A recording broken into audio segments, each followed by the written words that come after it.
Hi greedy 3Ders, welcome to today's episode. We're going back to doing something from Star Wars today.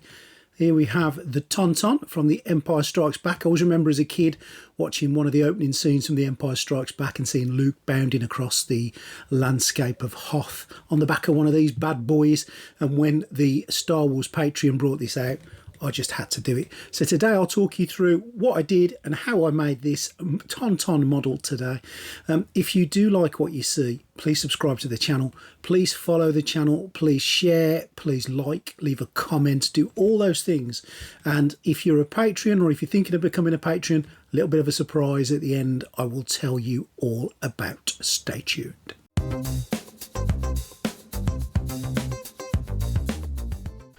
So everything's been printed on the Uniformation GK2 and I've used some Jam G resin to do all of the pieces, and there are quite a few of them. Not any failures. I had a little bit of a problem with Luke Skywalker's leg, but I fixed that with a little bit of milliput, and there's the base, 4 pieces. I'm going to need to do a little bit of work on that, but overall everything is printed wonderful on my Uniformation GK2. Now milliput is what I've used, my choice here, to fill some of these bigger gaps in the base. There are other options. You can use some green stuff from Green Stuff World, you can use some wood filler, but I just like this milliput. And if you've never used it, it's really simple. It comes in 2 different bits. You mix them together really well until it's all well and truly merged, and then you literally just plonk it into your gaps.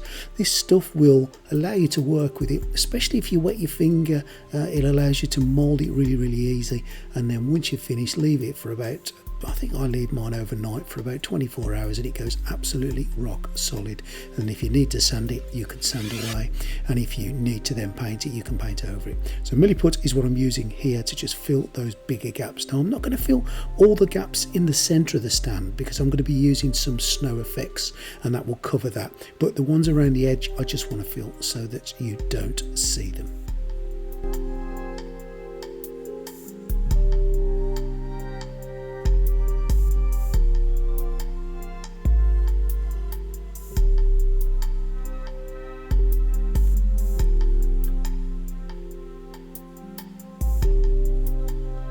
The other thing that I've used is this precision bottle with some Jam G resin in, and I'm just going to pop it on there, get my ultraviolet light and put it on. Now you've seen me do this in previous videos.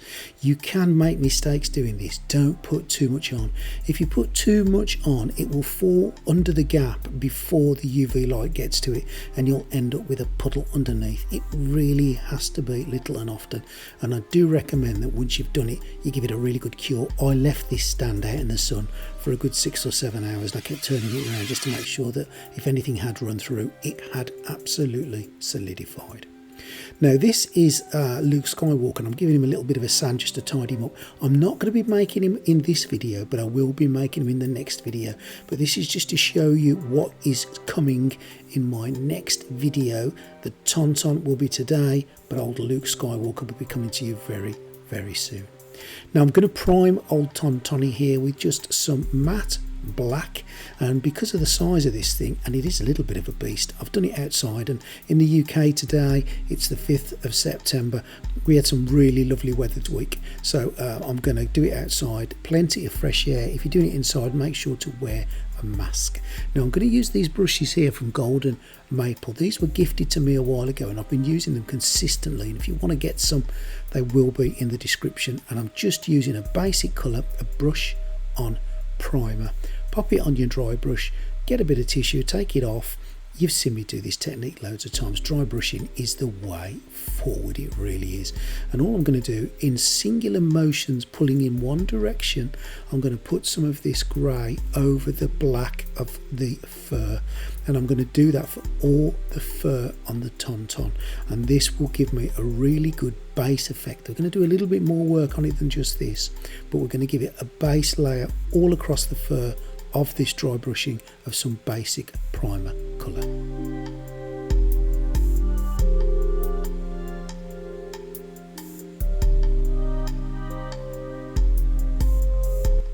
And there we go. Once I've done all that, this is what he looks like, and as you can see straight away you get that wonderful effect of lighter on the outside, darker on the inside, and it really does start to look like there's some fur on our Tauntaun.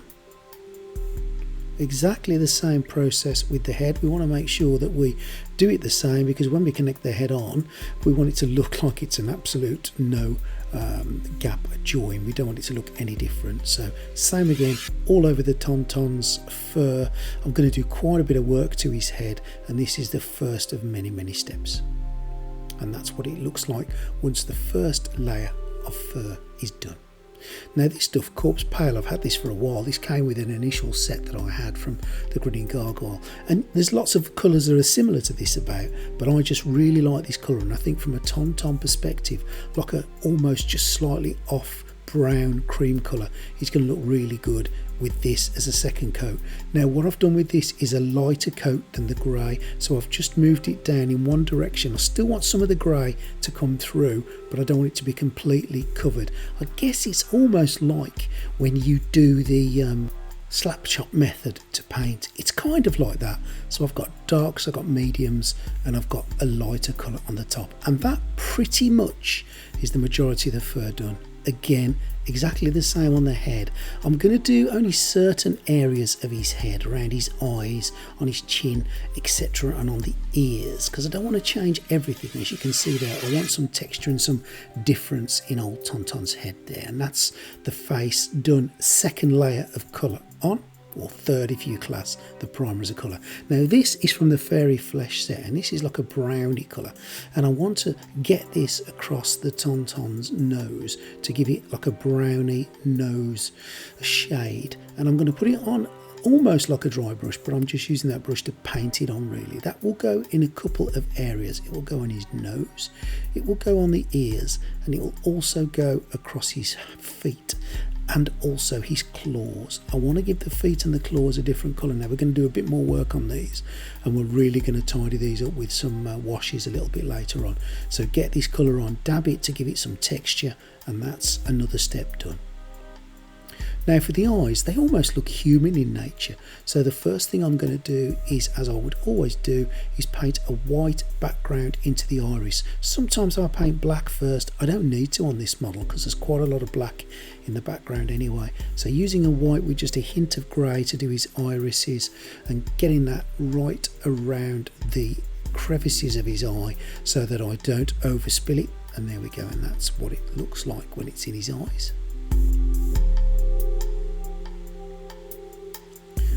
While I've got the white out, he's got some teeth that you can see. Fantastic detail in this model, so I'm going to give his teeth a little bit of a white.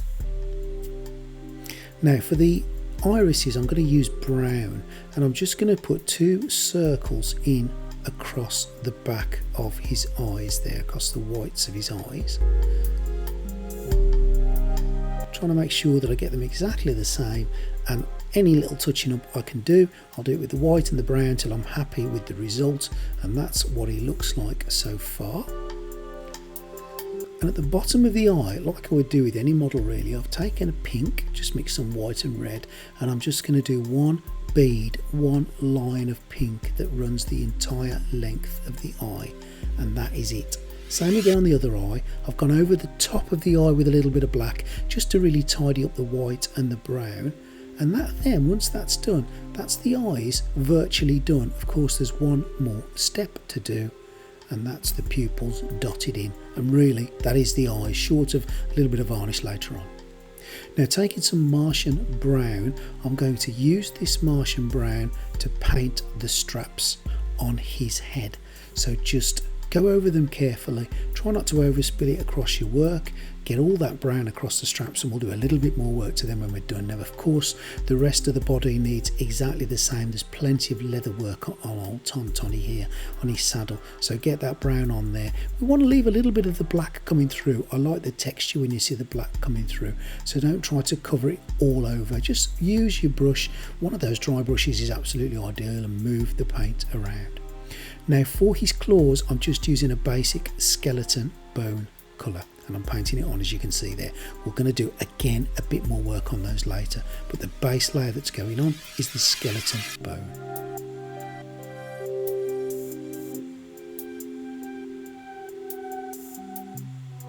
Same again on his claws, on his little hands.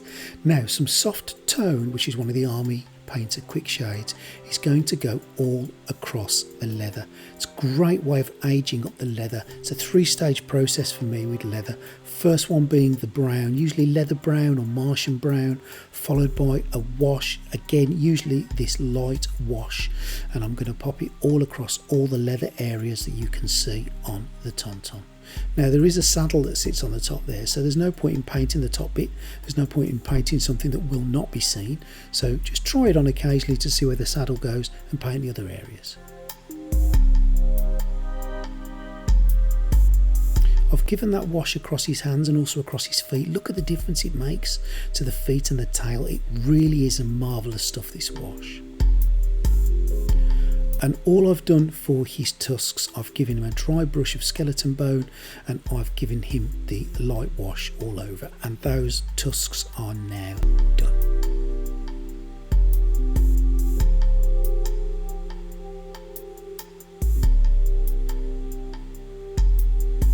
I'm using the wash also on his face. I'm just trying to give him as much variation in colour as I can, really. I've put a little bit of pink, can you see that as well? Just around his nostrils and in the middle of his ears. Just again, another little sort of level of detail. Now, when you put the wash across his face, you can see, like we did on his feet, really, which I think look amazing. It just adds to the effect of it. Just a simple, watered down wash. That's all it is. That you can get them from the Army Painter. I'll put a link in the description. They are brilliant, brilliant paints to have. Now, my third layer on my straps for leather is a little bit of skeleton bone on a dry brush, and I just touch the edges of the strap just to make it look like it's a little bit worn, and places whereby it would have been touched a little more, it will have a little more of a dry brush across. And again, this third and final layer to leather just gives it that realistic look. I'm using some plate mail metal now, and what I'm going to do with this is just do some final touches, the little rivets on the strapping, and also there's some rings around the top of the straps as well. And there he is. I think he looks wonderful. I'm really, really pleased with how old Tauntaun he looks. I've given him a layer of varnish across his eyes, just some Vallejo clear varnish, and I'm chuffed. I'm happy. Perfect. Absolutely love it. Pallid bone now for the nails.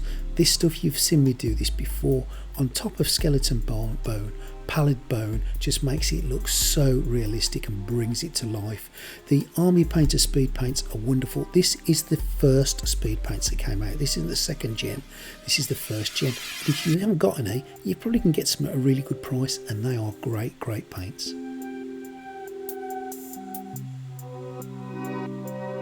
Obviously, same again to all the claws.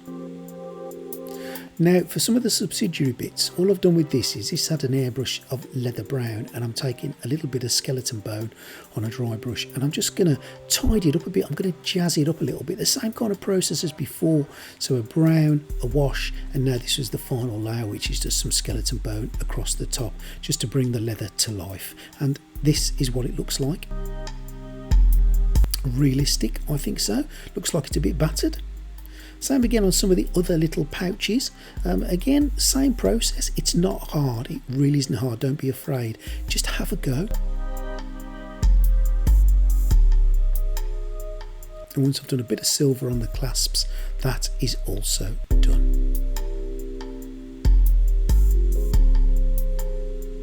Of course, don't forget the saddle, exactly the same process.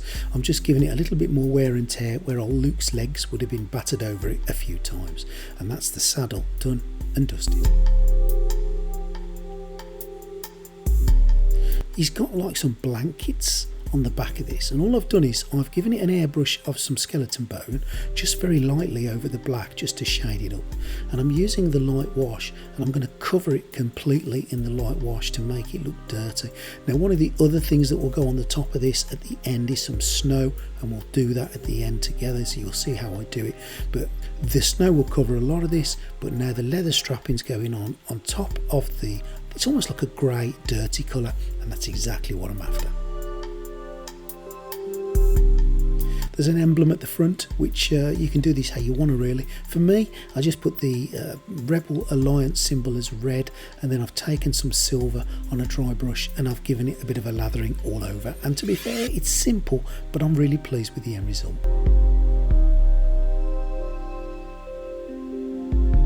Now for the base, I'm using this AK Terrain Snow. It's marvellous stuff this is. I used this on the Iceman, if you recall, and it's literally a case of get it on a big pad, get it on a brush and dollop it on.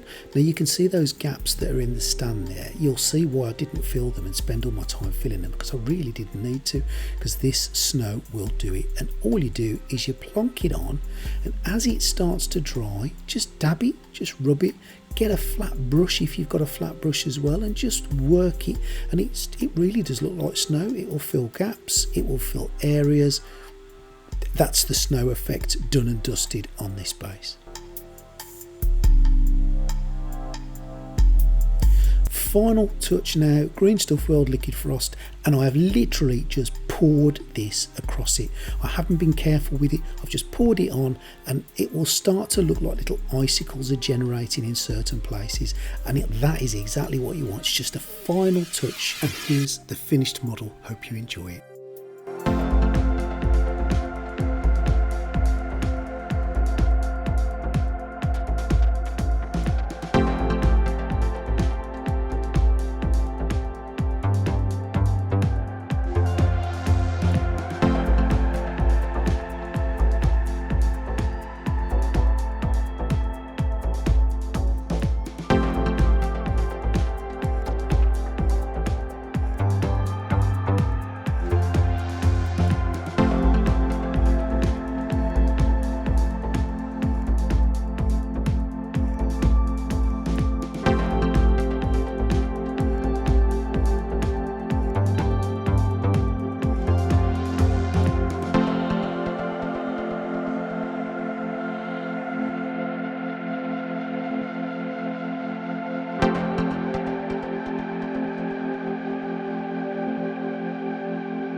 Well, I hope you enjoyed that, Greedy 3Ders. Now, as I promised you at the start of the video, if you are an existing Patreon of Greedy 3D, very, very soon a file of this man, Captain Britain, will be winging its way to you free of charge as a little thank you from me for your support. If you want to join the Greedy 3D Patreon and you join the Greedy 3D tier, then this file will be yours also, and any future files that I have, and I am planning on getting a few more commissioned, will be yours free of charge as a thank you for supporting the channel. If you want to support the channel in other ways, you can buy things from the item description, and that way a little bit will kick back to the channel, but it won't cost you guys any more, and that just helps me carry on doing what I'm doing. Please make sure you like, please share the video, please comment. It's always important to me to hear your comments and what you think of what we've done today and what we can do different, what you'd have done different, and what advice you want to give me, or if you have any questions you want to ask from me. Happy to help all the time. I'll see you next time when we are making the Luke Skywalker to sit on the backside of this Tauntaun. So next will be Luke Skywalker. Hope you've enjoyed today, and I'll see you real soon on Greedy 3D.